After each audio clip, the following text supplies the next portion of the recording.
Hello guys! Hello beautiful people! Ito ang ating ulam for this video. Ayan, igisa muna natin ang ating chicken sa may bawang, onion, at saka atsal. Of course, igisa natin siya sa mantika. At ayan guys, add lang tayo ng tubig at saka nor para lalong sumasarap ang ating ulam for today. Ayan, at na-add na natin ang ating munggo. Na-pre-cook na yan siya guys. Nilaga na yan earlier. So, luto na yan. At yan, i-mix-mix lang natin para hindi magbuo-buo yung mga munggo.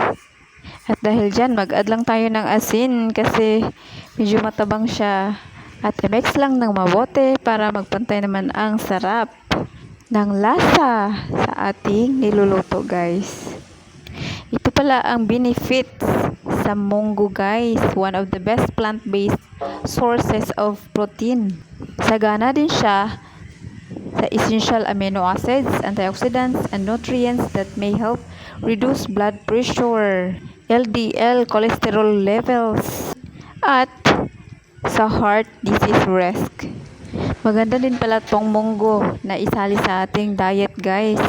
Kasi meron na siyang mga vitamins, minerals, and beneficial enzymes. Thank you so much for watching. Till to my next video. God bless.